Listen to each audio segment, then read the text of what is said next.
never find me. What's up guys, welcome back to the lab day for a new tutorial episode, and today I want to show you how I make this.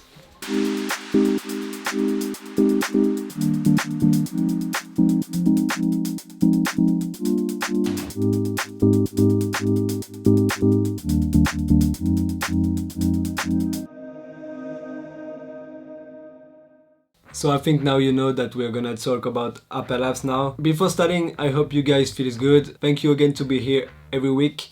And if you are new, welcome to the channel. So this episode is gonna be in different steps. I will explain you my settings for day and night hyperlapse. It's almost the same settings, but I will explain you what I use to keep the same settings for day and night, because it's different. During the day you need to use some filters, and I will explain you which one and why. Then I will show you the different hyperlapse modes from the Mavic 2 Pro and my 3 favorite ones that I use all the time. And then I will show you my post-processing, but in a really fast way, because I don't like longer tutorial and it's gonna be too long if I explain you this completely. So let's start guys.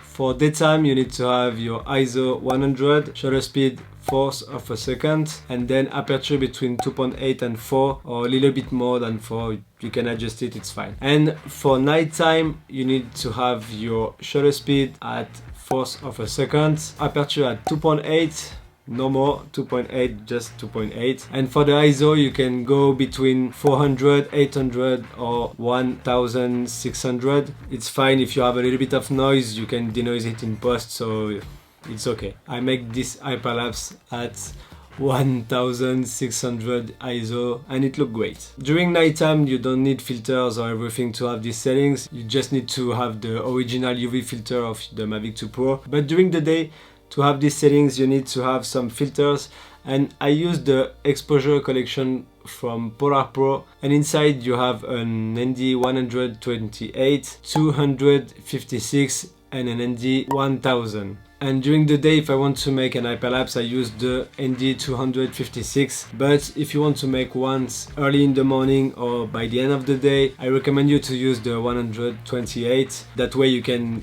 have your shutter speed at 1/4 of a second. And I use the 1000 for making some long exposure shots, and I will show you some example at the end of the video. That's why this kit is really important for making hyperlapse, because we want to have some motion blur on the moving subjects, and that's why you need to have your shutter speed at 1/4 of a second to have a little bit of motion blur on the different subject. So that's why I recommend you to have a set of these filters. Now let's talk about the different hyperlapse mode of the Mavic 2 Pro, and my favorite ones in order are waypoint, circle and course lock. I went out yesterday to record some example of these modes to show you, but it was not a really good day for making hyperlapse. It was during the morning and there is no clouds, no car around, so this is mostly for showing you the different modes and how I set everything before starting the hyperlapse. So let's jump into the computer to see the example. First mode I want to show you is waypoints. It's my favorite mode. You just need to go to your flight mode, select hyperlapse, waypoint, and don't forget to check to save your original hyperlapse as raw files, because you don't want to make an hyperlapse from the drone because the quality is really bad and the hyperlapse is going to be cropped in, so you don't want that. Check your white balance too, set your ISO to 100, your shutter speed to 1/4 of a second. For the aperture you will see after. Quick tips guys about waypoints is to set your first waypoint as the end point of your hyperlapse, and then you fly to another point who is gonna be your first point, and you click on reverse. That way it saves a little bit of your battery, because if you set your first point directly then you fly to your second one and you go back to the first one, you're gonna use a little bit of battery, and it can be helpful to do it on this way. And before clicking go, don't forget to focus, and then click go and the drone will do his stuff. And this is the result for this one.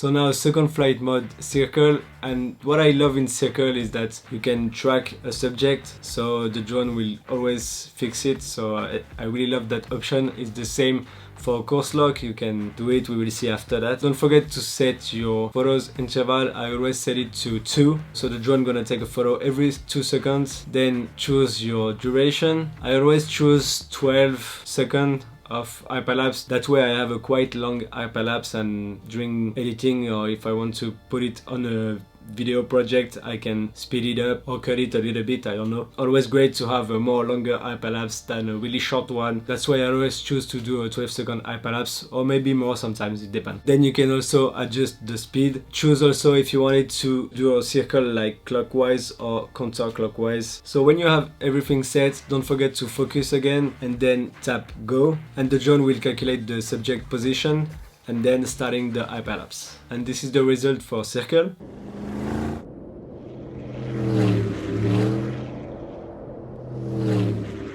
And then we have course lock, and I really love this mode because it gives you an helicopter feeling, so I really like that. And for course lock, you just need to choose the direction that you want the drone to go. Click on these buttons and then choose a subject, set your interval, your duration and your speed, and hit go. And this is the result.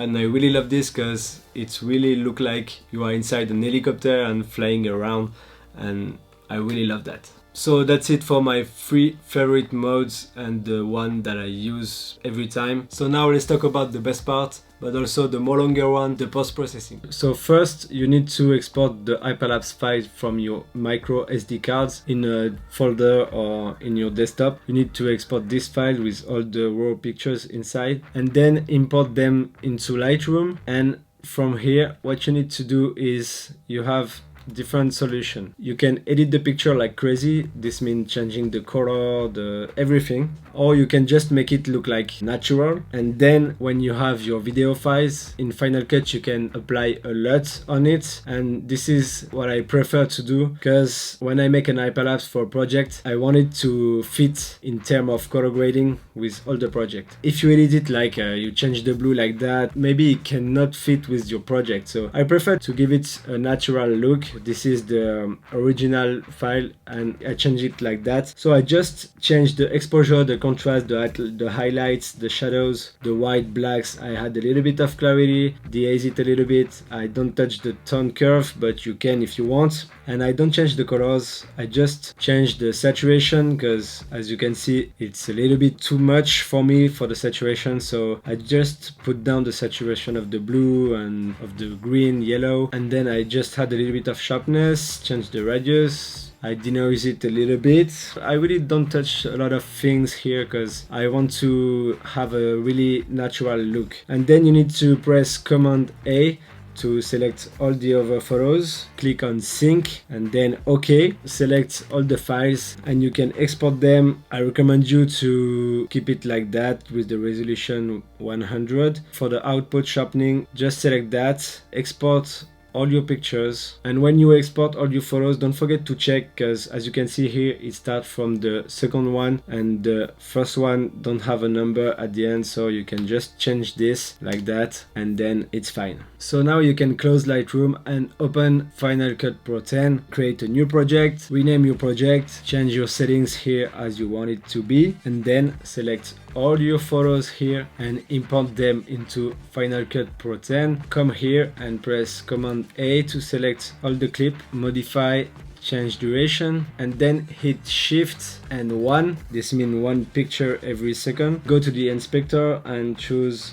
Fill to make your hyperlapse fit in all the screen, and then you need to wait for rendering, and when it's done you can export, and don't forget to change the video codec to H.264 better quality and the resolution Full HD. Click Next to export, and when it's done you're gonna have these video files and as you can see, it's really not smooth, it's a little bit shaky, and sometimes it's more shaky than this one. What I like to do is to import these files into After Effects, because the image stabilization on After Effects is really much better than the one on Final Cut Pro 10, so that's why I always use After Effects to stabilize my hyperlapse. Open After Effects, create a new project, just double tap here, add the video, put it like this, and then just add the wrap stabilization. Sorry, my After Effects is in French, but it's the wrap stabilization, and when it's done you can check it,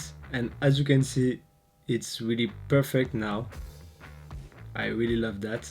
And that's why I use After Effects, because the stabilization is crazy. And then you need to export it, so add to queue, click here, change the format, Apple ProRes 422, okay, and click on rendering. Then it's gonna export your hyperlapse. After exporting the file from After Effects, I'm back on Final Cut Pro 10, and I just want to show you what you can do with a natural look. I put color finale because I'm working with this for editing. I had a little bit of sharpness. I have my different LUTs, so I can just choose one of them, this one, and boom, I can adjust the opacity of the LUTs, and I can also change the color of the blue if I want now. So I can change everything from here, and that's why I love to start with a natural look, because after that I can had the LUT that I want or color grade like I want, and not having no choice. Because if you edit like crazy in Lightroom and you change all the colors and everything, you're gonna have less possibilities after that if you want to change.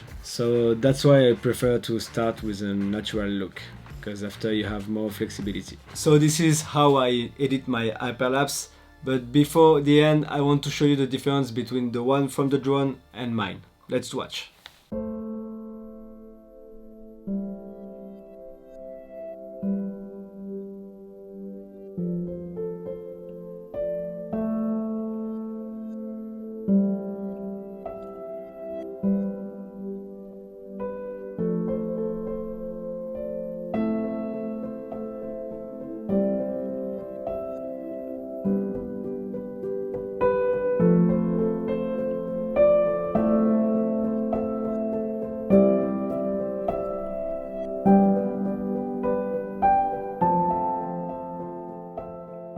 So as you can see, it's so much better to do it by yourself and not take the one from the drone and edit with raw files. It's a quite long process, but the end result is no worse. No comparison between the one from the drone. And lastly guys, I want to talk to you about the ND1000 that you can find on these kits, because you can take some really great long exposure shot with this. So that's why this kit is really useful, because you can use it for hyperlapse, for long exposure shots, and you can also use the ND256 for taking some long exposure shots, but the best one for this is the ND1000. So let's watch some photos that I take in Bali or here to show you what you can do with this ND1000. Let's go!